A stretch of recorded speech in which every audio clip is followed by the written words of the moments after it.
स्वागत है मेरे मित्रों। आज के सेशन में हम प्री बोर्ड परीक्षा का पेपर सॉल्व कर रहे थे। उसी श्रृंखला में प्रश्न संख्या 3 का घ प्रश्न है। कहता है कि K4 FeCN का होल 6 में Fe की ऑक्सीकरण संख्या तथा समन्वय संख्या ज्ञात कीजिए। तो आइए भैया, ऑक्सीकरण संख्या कैसे निकालेंगे, समन्वय संख्या कैसे निकालेंगे। तो ऑक्सीकरण संख्या का तात्पर्य है कि इस आयरन के ऊपर इस यौगिक में कितना आवेश पाया जाता है। जितना आवेश है वही है इसकी ऑक्सीकरण संख्या। अगला है समन्वय संख्या। समन्वय संख्या का तात्पर्य क्या होता है? लिगंड केंद्रीय धातु के साथ जितने उपसह संयोजक बंध बनाता है वही उसकी समन्वय संख्या बोली जाती है। तो आइए हल करते हैं इस प्रश्न को।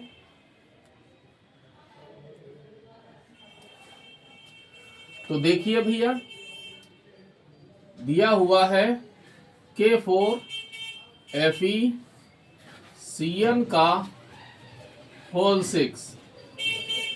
अब यहां पर अलग अलग चीजें जान लीजिए। हमें नहीं पता कि Fe की ऑक्सीकरण संख्या कितनी है। हमने मान ली कि माना Fe की ऑक्सीकरण संख्या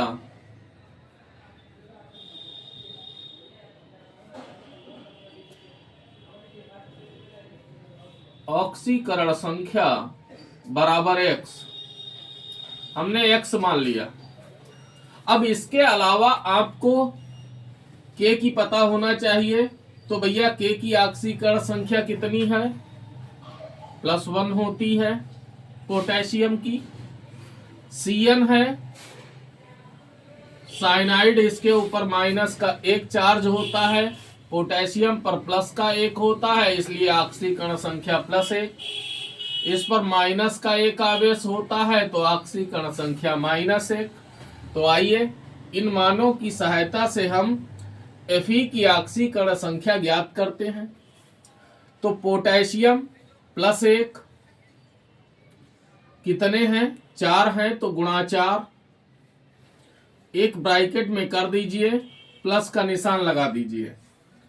Fe की हमें नहीं पता, हमने मानी है x लिख दीजिए, प्लस का निशान लगा दीजिए।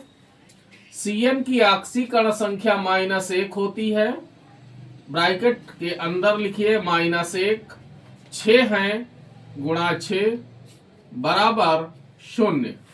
भाई इस पूरे ये जो पूरी स्पीसीज है या ये जो मॉलिक्यूल है, अणु, इसके ऊपर कोई आवेश तो है नहीं, तो 0 हो जाएगा। तो ये हो गया +4 + x -6 = 0। तो x -2 भाई घटा दीजिए, 6 से 4 गया, माइनस का 2 बचा, = 0। x = +2। इसको इधर ले आओगे, माइनस की जगह ये प्लस का हो जाएगा। तो Fe की ऑक्सीकरण संख्या हो गई +2। अब बात करते हैं समन्वय संख्या। तो Fe की समन्वय संख्या, तो भैया समझ लीजिए, जब आप इसे जल में घोलेंगे, जैसे लिखा हुआ है K4 FeCN का होल 6, जब आप इसे जल में घोलेंगे तो ये पोटेशियम आयन और फेरोसाइनाइड आयन में टूट जाएगा। बात समझ में आई? जटिल भाग है फेरोसाइनाइड, यानी ऋणात्मक भाग इसका जटिल है। तो अगर हम इसकी संरचना बनाएं तो केंद्रीय धातु ये बीच में होता है, ये Cn के साथ में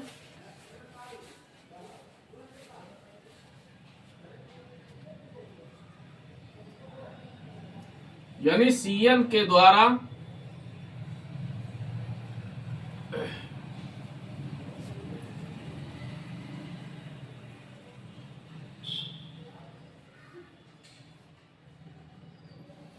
छह उपसहसंयोजी बंध बनाए जाते हैं।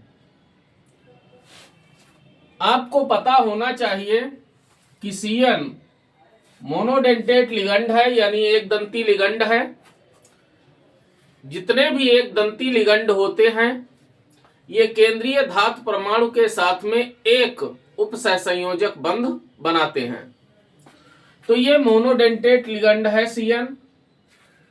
तो एक लिगंड केंद्रीय धातु के साथ एक उपसहसंयोजक बंध बनाएगा, और 6 लिगंड है तो 6 उपसहसंयोजक बंध बनेंगे। इसलिए इसमें Fe की जो समन्वय संख्या है वो कितनी है?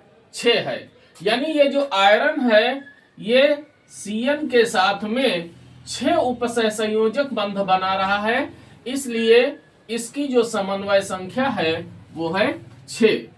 तो लिख दीजिए, सीधे आपको लिख देना है कि Fe या आयरन लिखो, आयरन लिखिए वो ज्यादा अच्छा रहेगा। आयरन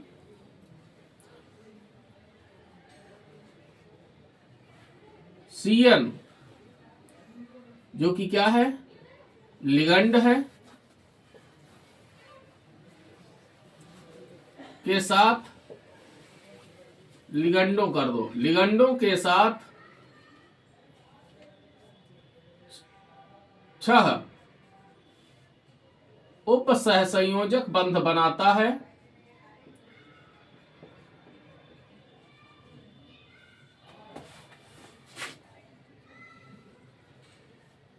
बंध बनाता है, ठीक है भैया। इसलिए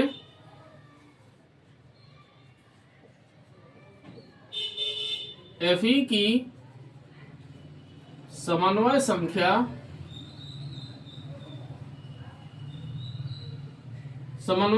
कहो, उपसहसंयोजक संख्या कहो, एक ही बात है, समन्वय संख्या 6 है। बात भैया समझ गए? अब आइए हम अगले प्रश्न पर चलते हैं। देखिए अगला प्रश्न क्या कहता है। प्रश्न संख्या है 4 का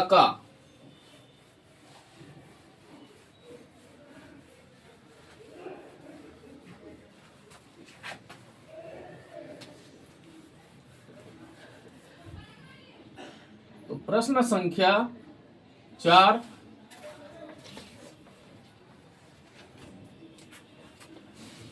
प्रश्न संख्या 4 का खंड क्या कहता है?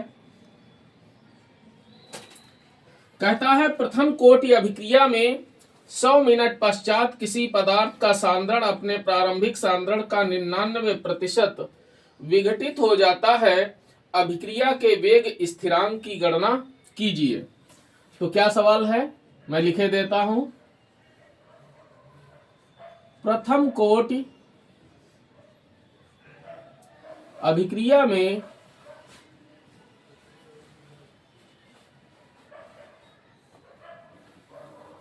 अभिक्रिया में 100 मिनट पश्चात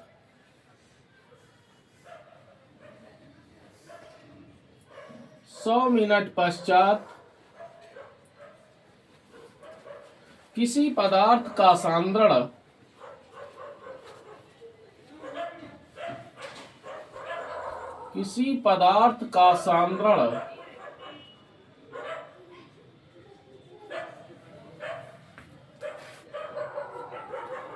अपने प्रारंभिक सांद्रण का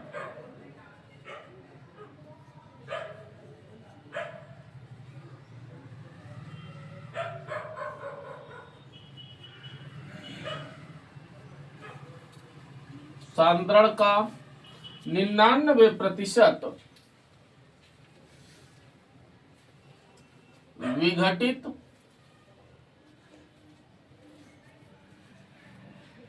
हो जाता है।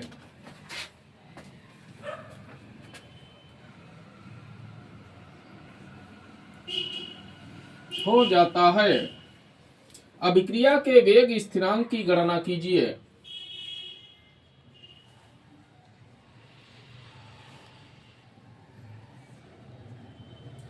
अभिक्रिया के वेग स्थिरांक की गणना कीजिए।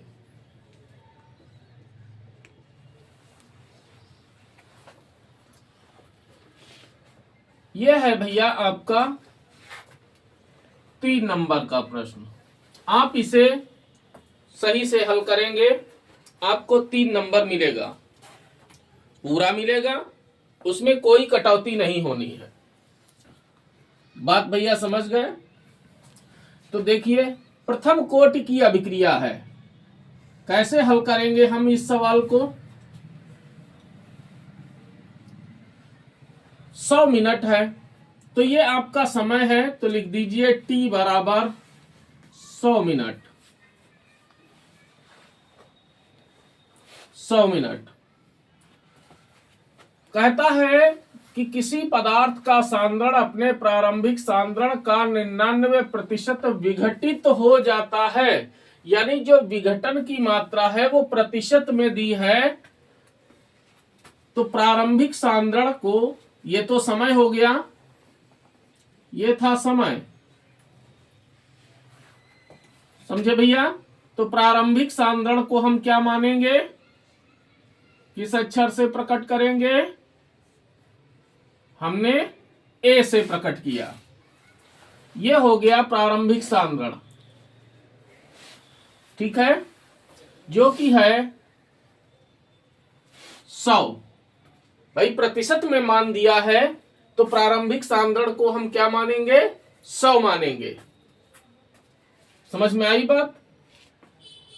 अच्छा, अब कितना सांद्रण विघटित हुआ वो है 99%। यानी विघटित सांद्रण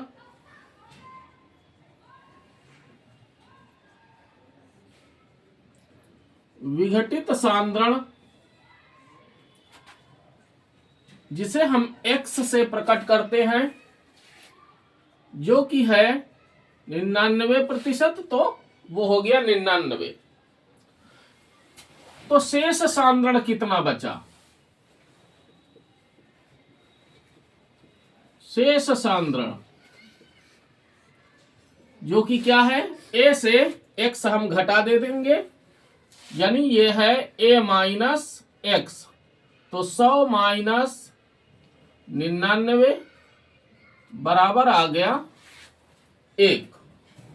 हाँ, तो देखिए भैया, प्रथम कोटि अभिक्रिया के लिए, प्रथम कोटि अभिक्रिया के लिए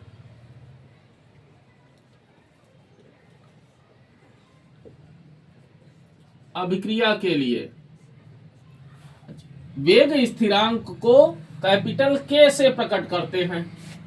तो कैपिटल के बराबर क्या हो जाएगा सूत्र? प्रथम कोटि अभिक्रिया के लिए है ये सूत्र।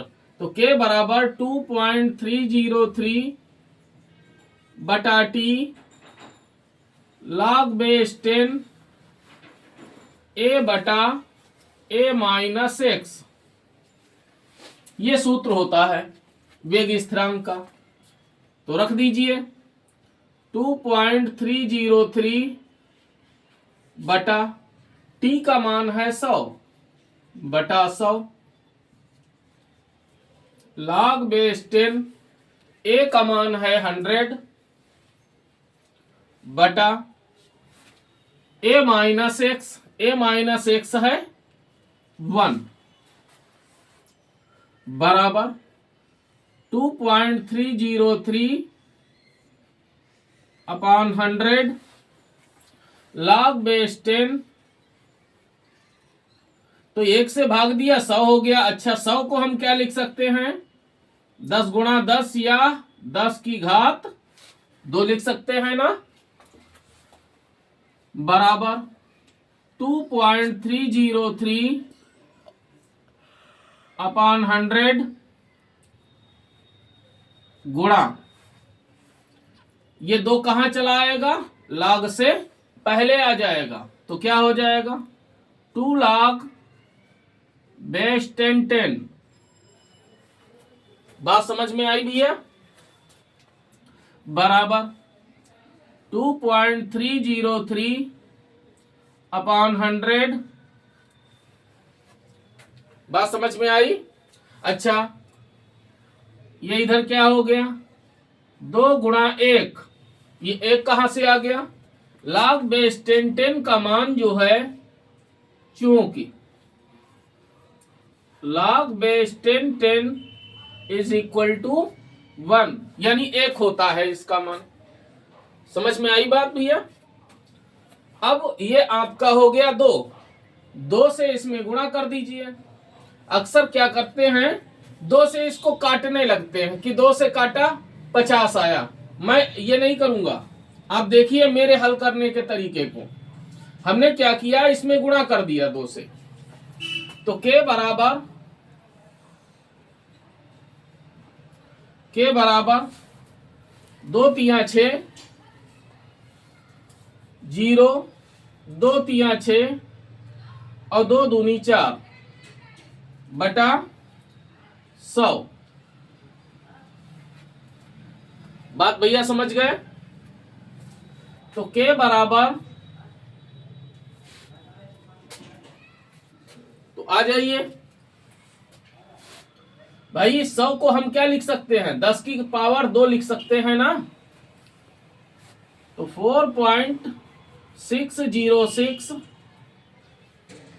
10 की पावर 2, इसको उठा के ऊपर ले जाओ तो क्या हो जाएगा के बराबर 4.606 into 10 to the power -2।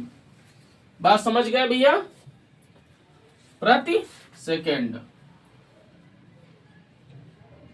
Sorry समय आपका मिनट में है तो प्रति मिनट। भाई प्रथम कोटि अभिक्रिया के लिए वेग स्थिरांक का मात्रक क्या होता है, प्रति मिनट, प्रति सेकेंड। समझ में आई बात, प्रति घंटा, तो ये हो गया प्रति मिनट।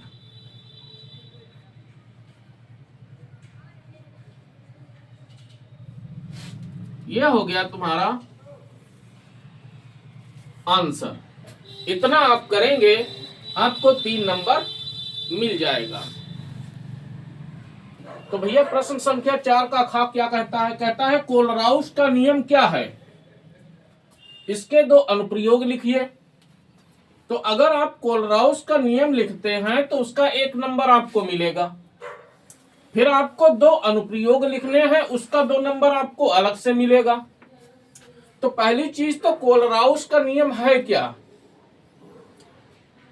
किसी भी विद्युत अपघट्य वो दुर्बल होना चाहिए और उस दुर्बल विद्युत अपघट्य की अनंत तनुता पर मोलर चालकता ज्ञात करने के लिए कोलराउस ने एक नियम दिया। समझ में आई बात, उस नियम को ही कोलराउस का नियम कहा जाता है। यानी अनंत तनुता पर किसी दुर्बल विद्युत अपघट्य, ये विद्युत अपघट्य क्या होते हैं, वे सभी यौगिक जो विलयन की अवस्था में होने पर ये अपने आयनों में वियोजित हो जाए। अम्ल हैं, क्षार हैं, लवण हैं, आप इनको जल में घोल दीजिए। तो जब जल में घोलोगे, जैसे हम HCl ले लें, अगर जल में हम घोलेंगे तो ये क्या होगा, ये आयनों में वियोजित हो जाएगा। क्षार है, जल में घोलोगे सोडियम आयन और हाइड्रोक्सिल आयन में वियोजित हो जाएगा। लवण है, जल में घोलोगे सोडियम आयन और क्लोराइड आयन में वियोजित हो जाएगा। तो इनका जो जलीय विलयन है वो विद्युत अपघट्य कहा जाता है, इंग्लिश में कहते हैं इलेक्ट्रोलाइट। इनमें विद्युत के प्रवाहन की शक्ति होती है। तो अब दुर्बल विद्युत अपघट्य, तो जो दुर्बल अम्ल या दुर्बल क्षार होते हैं वो दुर्बल विद्युत अपघट्य बोले जाते हैं। बात भैया समझ में आई? तो देखिए कोलराउस का नियम क्या है। अनंत तनुता पर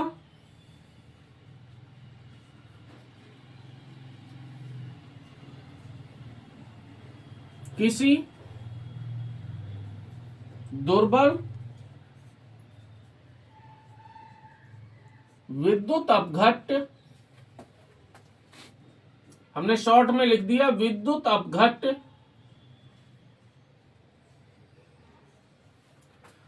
की मोलर चालकता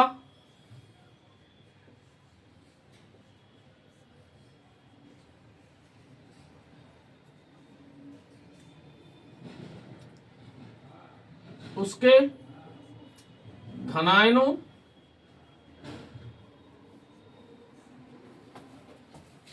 व ऋणायनों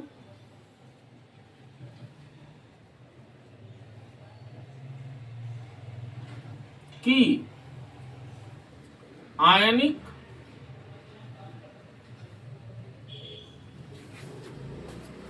मोलर चालकताओं के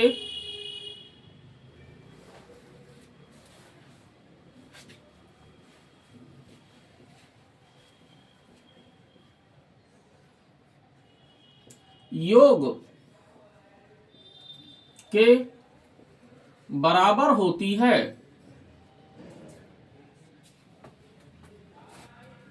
बराबर होती है।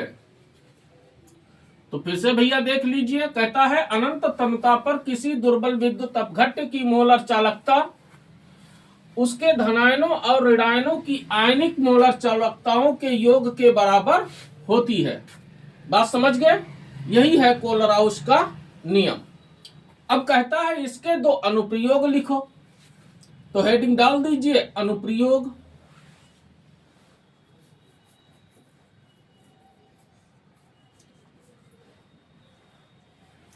पहला अनुप्रयोग क्या है इसका?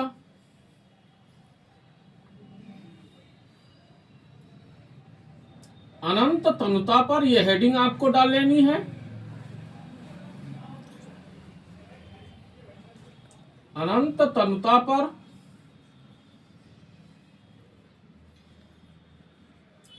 किसी दुर्बल विद्युत अपघट्य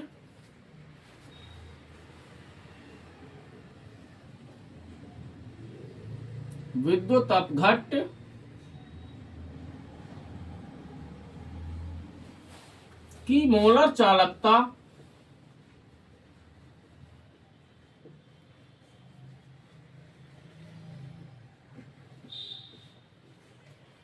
ज्ञात करना।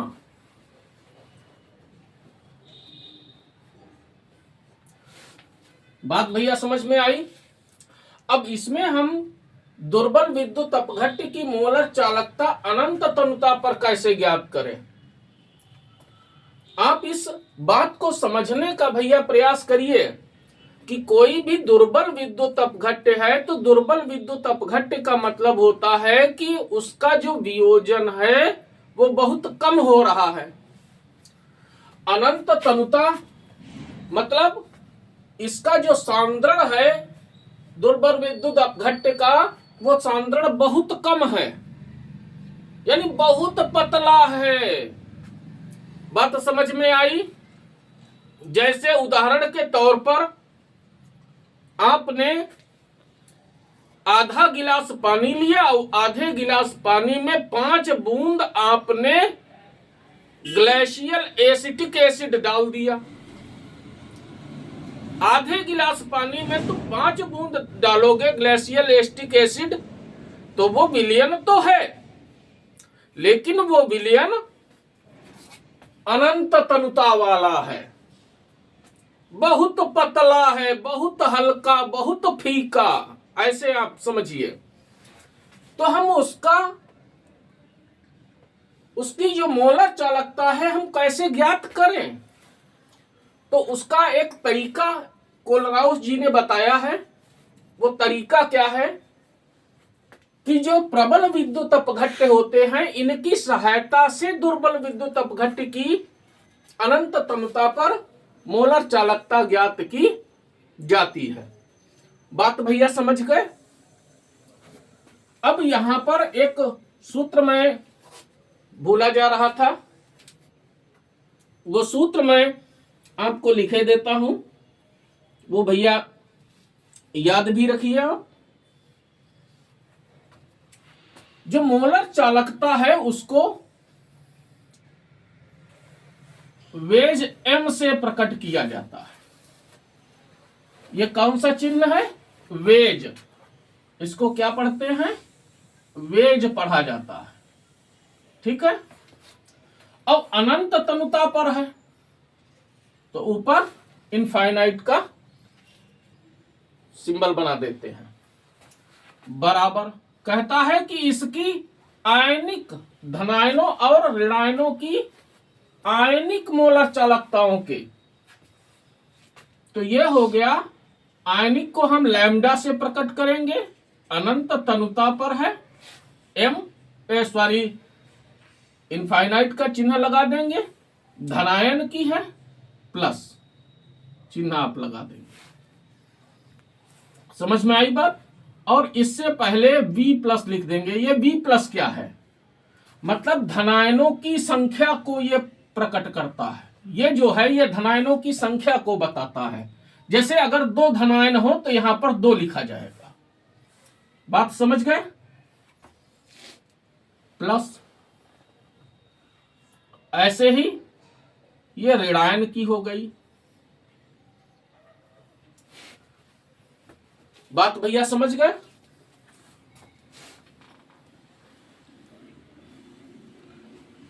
इस फार्मूले को आप समझ लीजिए ध्यान से।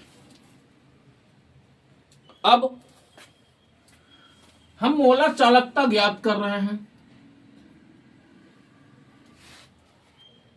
तो हमने ले लिया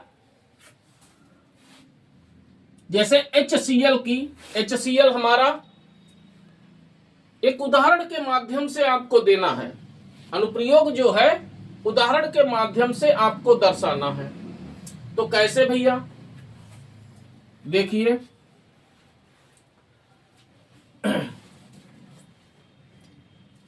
वेज इनफाइनाइट MHCl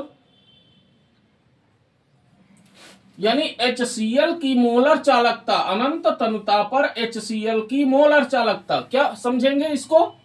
अनंत तनुता पर HCl की मोलर चालकता किसके बराबर होगी? Lambda infinite hydrogen ion plus lambda infinite chloride ion, इसके बराबर होगी। दूसरा हमने प्रबल विद्युत अपघट्य ले लिया सोडियम एसीटेट, तो lambda infinite M CH3COONA sodium acetate बराबर, इसको डाल दीजिए समीकरण नंबर 1। तो क्या हो जाएगा? लैम्डा इनफाइनाइट, ये वेज था, सॉरी वेज इनफाइनाइट था। लैम्डा इनफाइनाइट एसीटेट आयन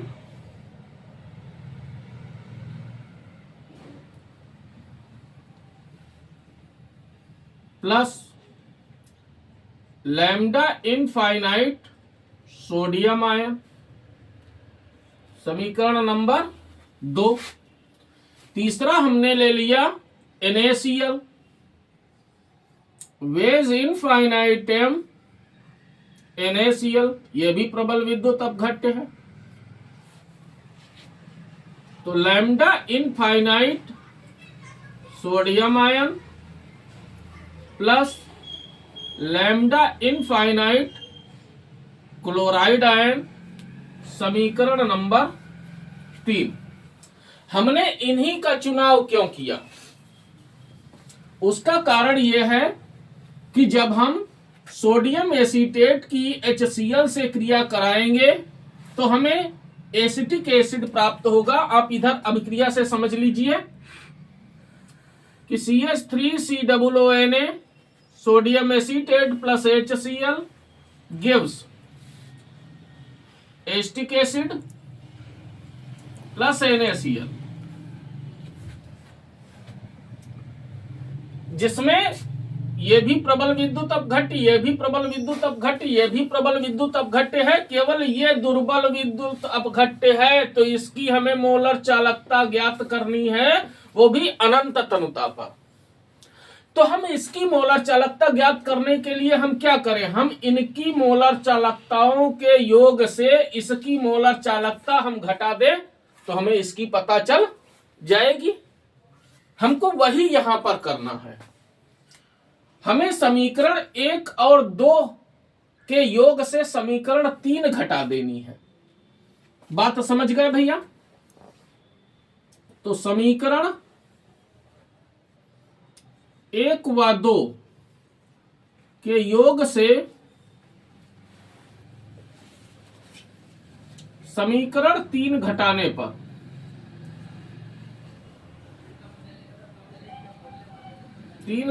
पर तो घटा दीजिए। तो wedge infinite MHCl plus wedge infinite M sodium acetate minus wedge infinite M NaCl बराबर क्या हो जाएगा? Lambda infinite hydrogen ion plus lambda infinite chloride ion plus lambda infinite acetate ion plus lambda infinite sodium ion, ये minus में चले जाएंगे। Minus lambda infinite sodium ion minus lambda infinite chloride ion, ये हो गया। तो ये भैया प्लस का है, ये वाला प्लस का, ये माइनस का, ये भी प्लस का, ये माइनस का, तो ये और ये कैंसिल हो जाएंगे। बात समझ गए? तो बराबर क्या हो जाएगा? लैम्डा इनफाइनाइट हाइड्रोजन आयन, ठीक है, plus lambda infinite acetate ion.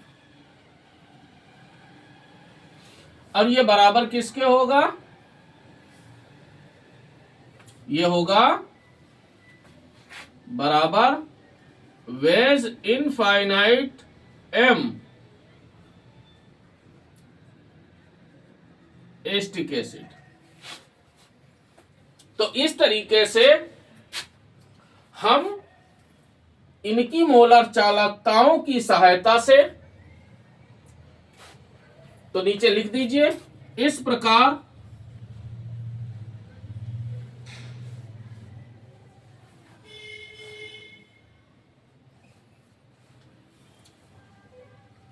प्रबल विद्युत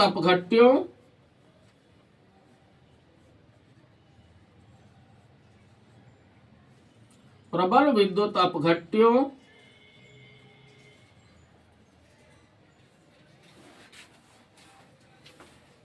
HCl,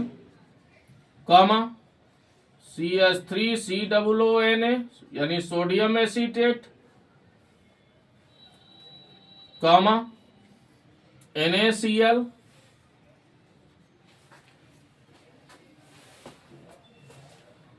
समझ में आई बात? कि अनंत तनुता पर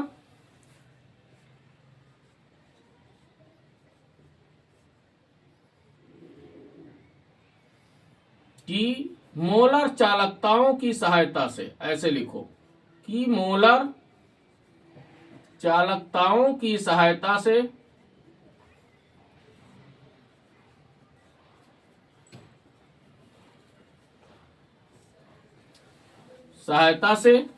दुर्बल विद्युत अपघट्य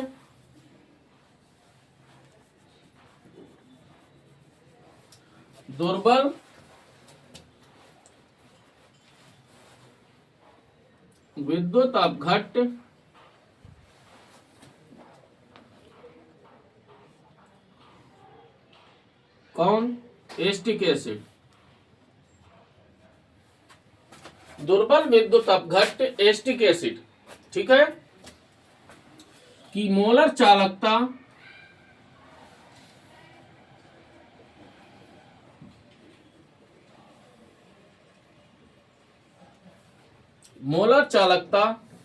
ज्ञात कर लेते हैं या ज्ञात कर सकते हैं। कुछ लिख लीजिए। बात समझ में आई? तो पहला तो अनुप्रयोग ये हो गया।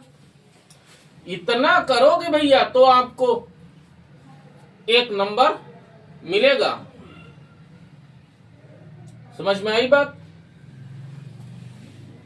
अब खाली इतना ही लिखने से अनंत तनुता पर किसी दुर्बल विद्युत अपघट्य की मोलर चालकता ज्ञात करना,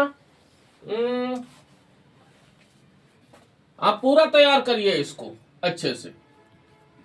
बात समझ में आई भैया? दूसरा क्या है?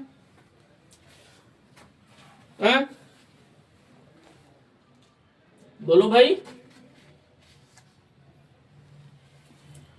वियोजन की हम कोटि ज्ञात कर सकते हैं।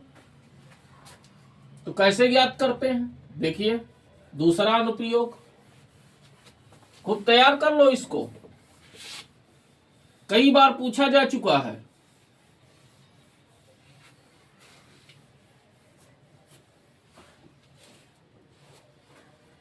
तो दूसरा अनुप्रयोग है वियोजन की कोटि ज्ञात करने में।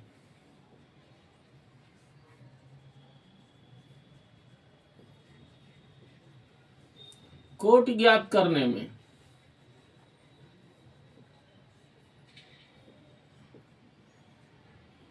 ये भैया वियोजन क्या होता है? आयनन कहो, वियोजन कहो, बात एक ही है। समझ में आई बात? वियोजन की कोटि कहिए, वियोजन की मात्रा भी कह सकते हैं कि वियोजन की मात्रा ज्ञात करने में या वियोजन की कोटि ज्ञात करने में, ठीक है, दोनों में इसका प्रयोग होता है। तो कैसे वियोजन की कोटि ज्ञात की जाती है?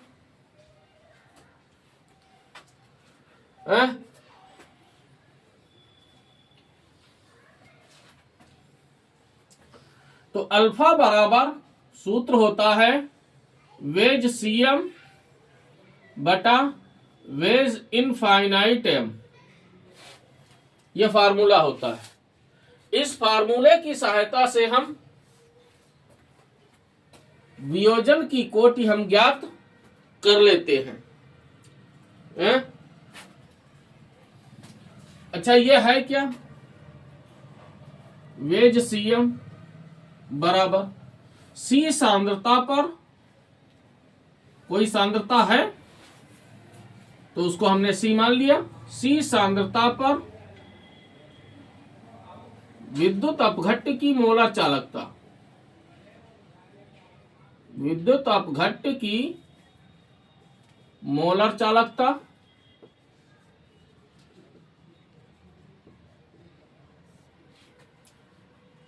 और वेज इनफाइनाइट एम बराबर अनंत तनुता पर, अनंत तनुता पर विद्युत अपघट्य की मोलर चालकता। बात भैया समझ गए? इस तरीके से हम वियोजन की कोटि ज्ञात कर लेते हैं। बात समझ में आई? प्रश्न संख्या 4 का गा क्या कहता है? कहता है कि हेलो एरीन में इलेक्ट्रॉन रागी प्रतिस्थापन अभिक्रिया की क्रियाविधि उदाहरण की सहायता से समझाइए। 3 नंबर का है। तो सबसे पहले आपको क्या करना है? सबसे पहले आपको हेलो एरीन में इलेक्ट्रॉन रागी प्रतिस्थापन अभिक्रिया का एक उदाहरण दे देना है। मैंने यहां पर एक उदाहरण दिया है, बेंजीन का क्लोरीनीकरण है जिससे क्लोरोबेंजीन का निर्माण होता है। क्या लिखा है? Fe या FeCl3 यानी आयरन या फेरिक क्लोराइड हैलोजन वाहक की उपस्थिति में व प्रकाश की अनुपस्थिति में बेंजीन क्लोरीन से क्रिया करके क्लोरोबेंजीन बनाती है। यहां पर हमने इसकी रासायनिक अभिक्रिया दे दी। ठीक है भैया। अब इसकी क्रियाविधि आपको समझानी है। तो इसकी क्रियाविधि को हम मुख्य रूप से 3 चरणों में समझ सकते हैं। ठीक है। फर्स्ट स्टेप क्या है? आपको स्टेप ही केवल लिख देना है। स्टेप आप लिख दीजिए, आपको भाषा लिखने की आवश्यकता नहीं है। अगर आती है तो लिख दीजिए आप, हैं? और भी अच्छा हो जाएगा। तो हम यहां पर आपको फर्स्ट स्टेप, सबसे पहले क्या होता है? सबसे पहले जो आयरन है, ठीक है, वो क्लोरीन से क्रिया करता है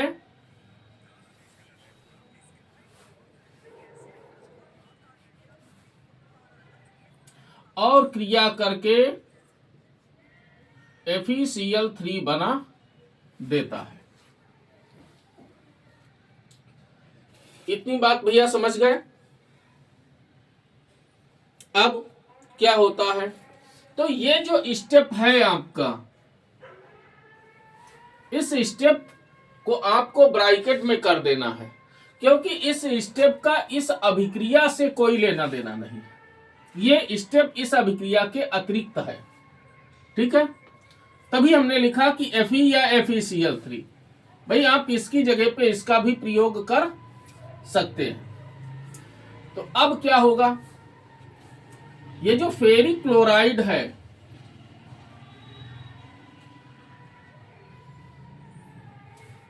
ये क्लोरीन से, क्लोरीन को हम क्या लिख सकते हैं? Cl single bond Cl। बात समझ में आई भैया? ये जो हैलोजन है वो हैलोजन वाहक के ऊपर आक्रमण करता है। अब जब आक्रमण होता है तो क्या बनता है? FeCl4 बन जाता है, माइनस का चार्ज प्लस ये इलेक्ट्रॉन स्नेही जिसे क्लोरोनियम आयन कहा जाता है। ये क्या बना? Chloronium ion, chloronium ion.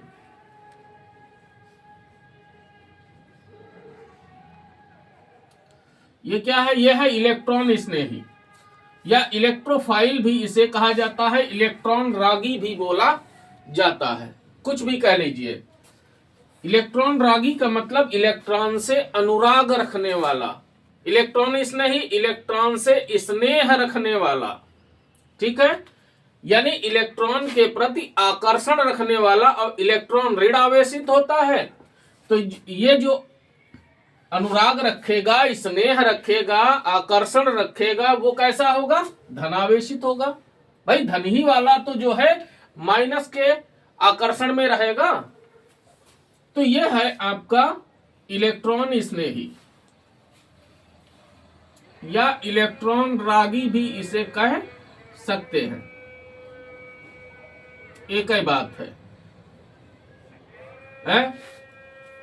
English में इसे इलेक्ट्रोफाइल कहा जाता है। अब आ जाइए सेकेंड स्टेप पर। सेकेंड स्टेप भैया क्या है? ये था आपका फर्स्ट स्टेप। अब है सेकेंड स्टेप। सेकेंड स्टेप में बेंजीन रिंग, जो बेंजीन रिंग है, इस बेंजीन रिंग के ऊपर, ये हमने इस टाइप से बना दिया भैया,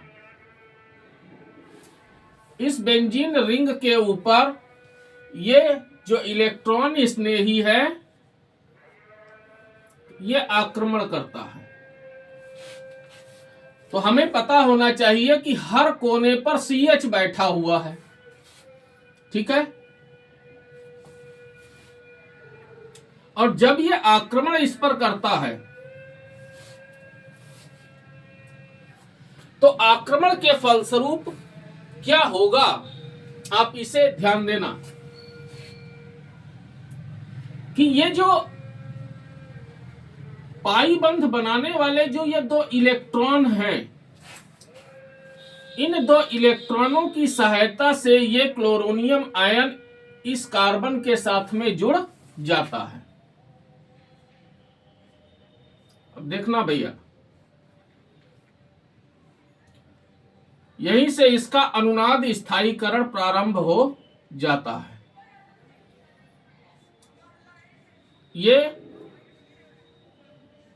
ये पहले से ही जो हाइड्रोजन जुड़ा हुआ था यहां पर, ये वो वाला हाइड्रोजन है, ठीक है।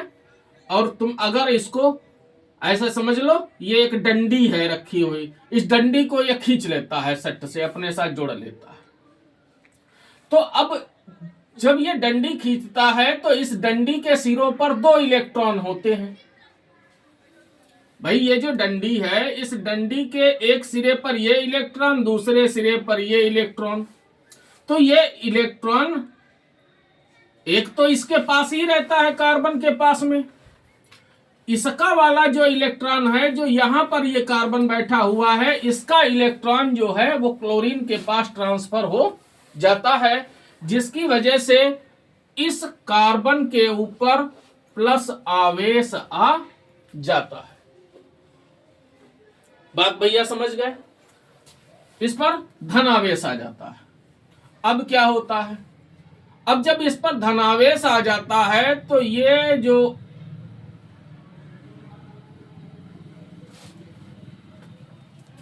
बंध बनाने वाला जो इलेक्ट्रॉन है, ये इलेक्ट्रॉन इधर ट्रांसफर हो जाता है। तो तुम ऐसे समझ लीजिए, ये जो डंडी है, ये डंडी ये ऐसे है, इस डंडी को उठाइए और ऐसे टर्न कर दीजिए इधर को, ऐसे इस टाइप से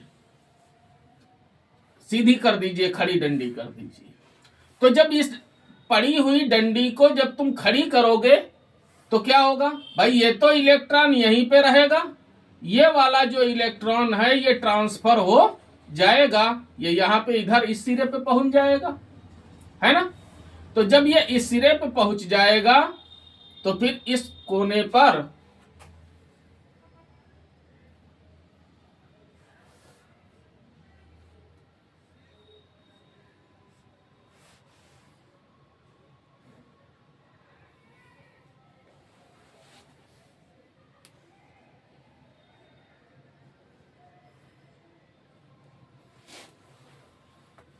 तो यहां पर धन आवेश आ जाएगा।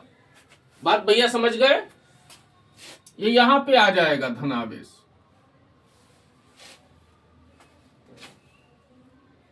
समझे? अब फिर क्या होगा,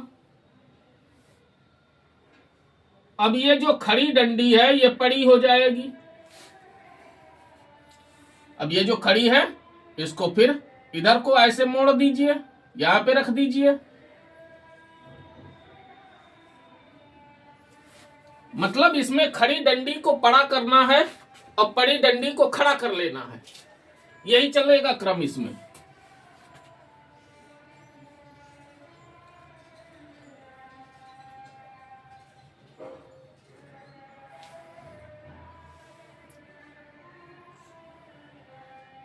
तो यहां पे ये डबल बॉन्ड आ जाएगा और फिर से, अब भाई जब ये खड़ी डंडी पड़ी हुई थी ये ऐसे था, ठीक, इस डंडी को तुमने ऐसे किया, ये इधर से इधर टर्न किया, तो ये वाला इलेक्ट्रॉन इधर स्थानांतरित हो जाएगा। तो जब इधर स्थानांतरित हो जाएगा तो यहां पर जो कार्बन बैठा हुआ था वो कार्बन धन आवेशित हो जाएगा। बात तो समझ गए भैया। तो ये जो अभिक्रिया है ये है अनुनाद स्थायीकरण की अभिक्रिया।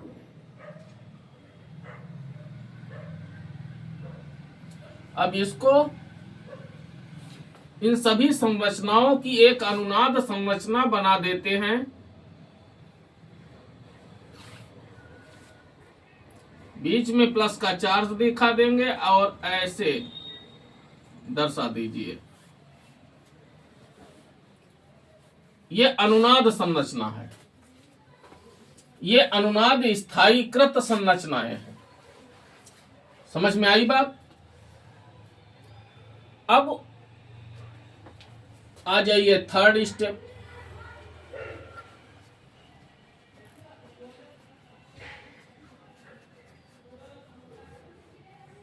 ये जो रचना है यह है कार्बोकैटायन। भाई प्लस का आवेश है तो यह है कार्बोकैटायन।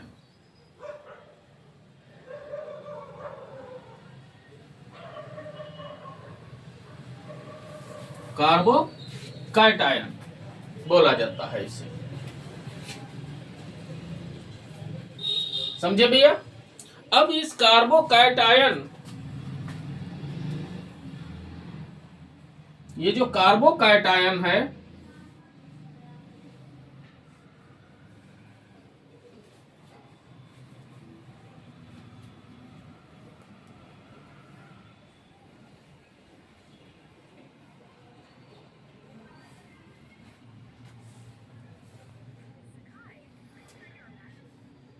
ये FeCl4 को एक प्रोटॉन दे देता है, ये वाला। अब ये प्रोटॉन कैसे देगा भाई। ये जो बंध बना हुआ है तो हाइड्रोजन का इलेक्ट्रॉन जो इस बंध में प्रयोग हो रहा है उस इलेक्ट्रॉन को यह ग्रहण करता है, जिसकी वजह से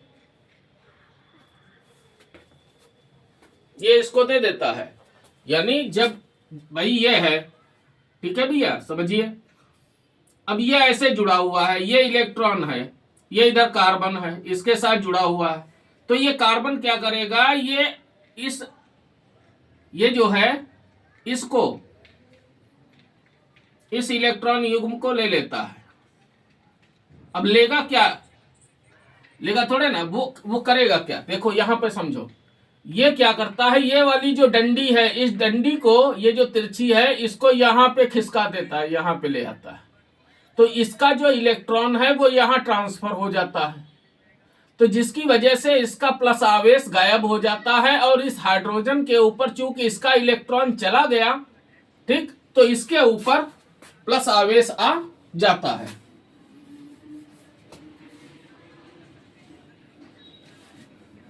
बात समझ गए। तो ये हाइड्रोजन आयन इसे प्रदान कर देता है FeCl4 को। और जब ये हाइड्रोजन आयन इसे प्रदान करता है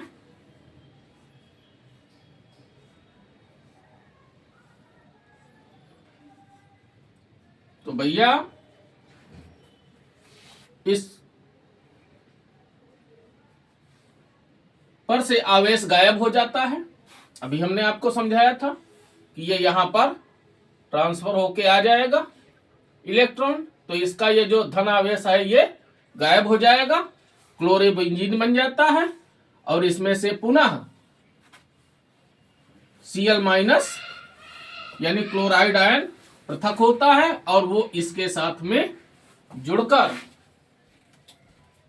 HCl बना देता है और FeCl3 पुनः प्राप्त हो जाता है।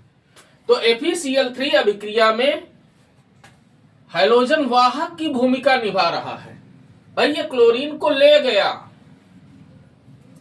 समझ में आई बात, एक अपने साथ में है। इसने अगर ये ना होता तो क्लोरोनियम आयन कैसे बनता, नहीं बनता ना, इलेक्ट्रॉन इसने ही नहीं बनता, ठीक है। तो ये हैलोजन वाहक का कार्य कर रहा है, इसलिए हमने यहां पर भाषा में हैलोजन वाहक शब्द का प्रयोग किया है। इस तरह से यह अभिक्रिया संपन्न हो जाती है और हमें FeCl3 पुनः प्राप्त हो जाता है। जिस रूप में यह अभिक्रिया में प्रवेश करता है उसी रूप में यह पुनः मिल जाता है। बात भैया समझ गए? तो ये थी हैलोएरीन में इलेक्ट्रॉन रागी प्रतिस्थापन अभिक्रिया की क्रिया विधि। ध्यान से देख लीजिए, खूब अच्छे से समझ लीजिए इसको। तो आइए भैया प्रश्न संख्या 4 के घा पे चलते हैं। क्या कहता है? कहता है निम्नलिखित अभिक्रियाओं के रासायनिक समीकरण लिखिए। तो पहला है रोजनमुंड अपचयन। ठीक है, तो क्या होता है? रोजनमुंड अपचयन किसे कहते हैं भाई? बेरियम सल्फेट पर आधारित पैलेडियम उत्प्रेरक जो सल्फर द्वारा विषाक्त हो। समझ में आई बात है? और अम्ल क्लोराइड का अपचयन करना है उबलती हुई जाइलिन में। तो जब उबलती हुई जाइलिन में आप अम्ल क्लोराइड का अपचयन करेंगे तो एल्डिहाइड बनता है। ये आपका एल्डिहाइड बन गया और साथ में HCl बन के निकलता है। तो अम्ल क्लोराइड, यहां पर हमने एसिटिल क्लोराइड ले लिया। ठीक है, अपचयन कर दिया। सेम रिएक्शन ऐसे ही चलेगी। तो यहां पर आपको एस्टेल्डिहाइड प्राप्त हो जाएगा। ये एसिटल्डिहाइड बन गया।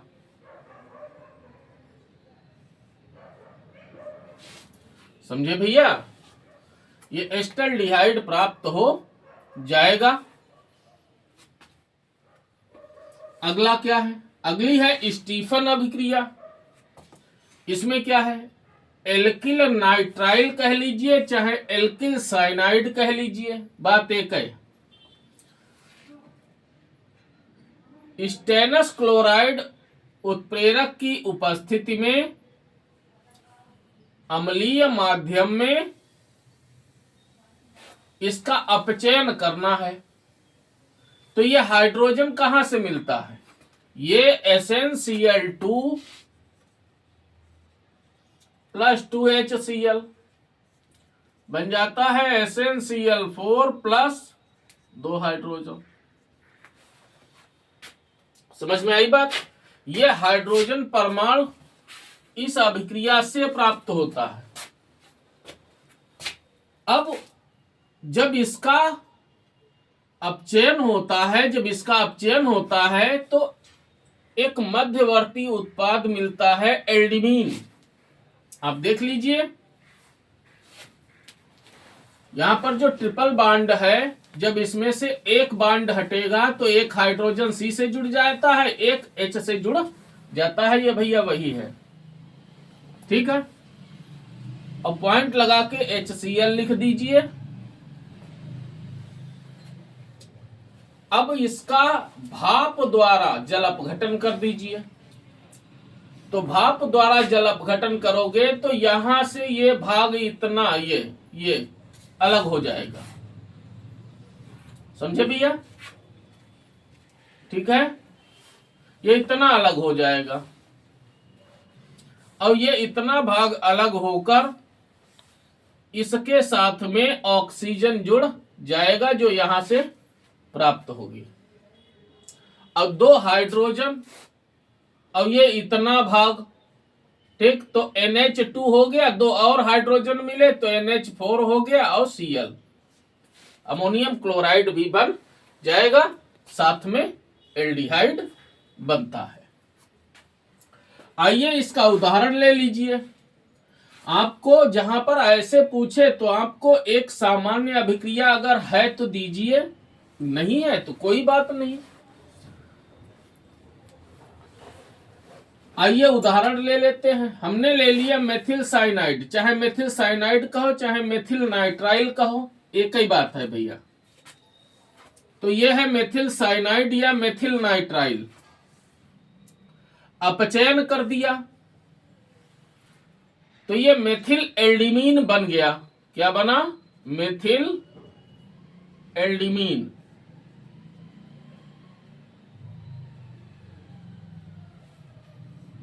ये मेथिल एल्डिमीन बन गया। और जब इसका अपचयन जब इसका जल अपघटन किया गया भाप के द्वारा तो हमें एसिटल्डिहाइड प्राप्त हो जाता है, जो यहां पे प्राप्त हुआ। जो ये है वही भैया ये है। ठीक है। आइए गाटरमान कोख अभिक्रिया। ये बेंजल्डिहाइड के निर्माण की एक विधि है। ये तो विधियां एलिफैटिक एल्डिहाइड यहां पर हमने बनाया। ये एरोमेटिक एल्डिहाइड के निर्माण की विधि है। इसमें निर्जल एल्यूमिनियम क्लोराइड की उपस्थिति में 90 वायुमंडलीय दाब पर बेंजीन में कार्बन मोनोऑक्साइड और हाइड्रोजन क्लोराइड, इन दोनों गैसों का मिश्रण प्रवाहित किया जाता है। तो प्रवाहित करने पर क्या होता है? बेंजल्डिहाइड बनता है और ये HCl पुनः पृथक हो जाता है। तो इस तरह से ये तीनों अभिक्रियाएं संपन्न हो जाती हैं। समझ में आई बात? खूब भैया अच्छे से पढ़ लीजिए, खूब मेहनत लगा के, मन लगा के, आपके अंदर जितनी भी क्षमता है पढ़ने की, आप अपनी पूरी क्षमता का प्रयोग करिए। बहुत अच्छे अंकों से आप पास होइए, ऐसी हमारी शुभकामनाएं हैं आपके साथ में। और हम अपने सभी मित्रों को, जो हमारे स्टूडेंट्स हैं, उन सभी को हम नव वर्ष की हार्दिक शुभकामनाएं देते हैं।